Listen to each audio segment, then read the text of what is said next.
शादी का रिश्ता एक ऐसा रिश्ता होता है कि दोनों की मर्जी से जुड़ता है और दोनों की ही मर्जी से टूटता है। लेकिन एक बात समझ में नहीं आती, जब वो रिश्ता टूटने की कगार पे पहुंच जाता है, जब दोनों एक दूसरे से नफरत करने लगते हैं। कई बार ऐसा होता है कि दोनों में से एक ही नफरत करता है या तो उसे कोई और पसंद आ जाता है। लेकिन फिर लास्ट में यही क्यों होता है कि केस लड़के पे ही क्यों किया जाता है, चाहे लड़की खुद ही अलग रहना चाहे। झूठा इल्जाम लड़के पे ही क्यों लगता है।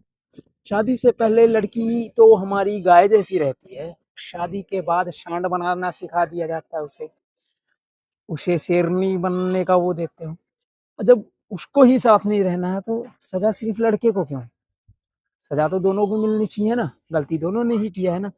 और लड़का नहीं लड़ाई करना चाहता या कुछ नहीं करना चाहता, फिर क्यों झूठा इल्जाम, एलमनी के वजह से क्यों झूठा ना केस करना, क्यों हर चीज में झूठ क्यों बोलना।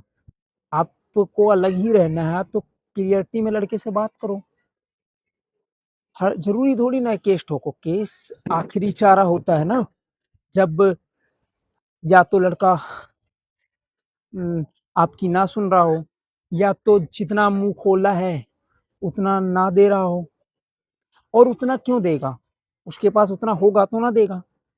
और मुंह खोलने से पहले ही बदनामी करने के लिए उस लड़के पे केस कर दो, उसकी जिंदगी बर्बाद कर दो, ऐसी तैसी करवा दो। ये थोड़ी ना होता है।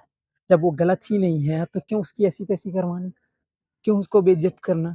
लड़की तुम्हारी नहीं रहना चाहती या उसको कोई और पसंद आ जाए या शादी के बाद उस आपकी लड़की ही दूर होना चाहे, तो ऐसा क्यों। अरे लड़के से तुम तो पूछना भी पसंद नहीं करते कि क्या हुआ था क्या नहीं हुआ था, डायरेक्ट सजा दे देते हो उस लड़के को। ऐसा क्यों, ये तो गलत है ना। क्यों गिरगिट की तरह तुम लोग बदल जाते हो।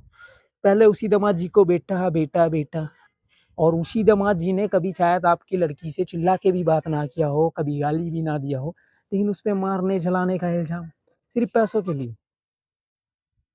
और साथ में भी लिख देते हो कि मेरी लड़की का खर्चा चलाने के लिए या जो भी है वगैरह ये दे नहीं रहे हैं, इसलिए मजबूरी में आके हमें केस करना पड़ गया। पहले तो तुमने उससे बात ही नहीं की कि क्या देना है क्या नहीं देना है, फिर डायरेक्ट तुमने कोर्ट में वो भी झूठा केस की मारा था जलाया था। अपनी खुशी से तुम्हारी लड़की गई थी फिर भी उसी लड़के को फंसा दिया। ऐसा थोड़ी ना होता है, कोई मजाक थोड़ी ना है। किसी की लाइफ खराब करवा दिया, उसकी पूरी फैमिली की ऐसी तैसी करवा दिया। फिर बाद में वो जब केस लड़ना शुरू करता है, क्योंकि कोई सबको अपनी सेल्फ रिस्पेक्ट प्यारी होती है भाई। जवाब तो देना ही पड़ेगा ना। जब तुम टकरा गए हो, खुद बेइज्जत होना चाहते हो तो बेइज्जती तो करवानी पड़ेगी ना।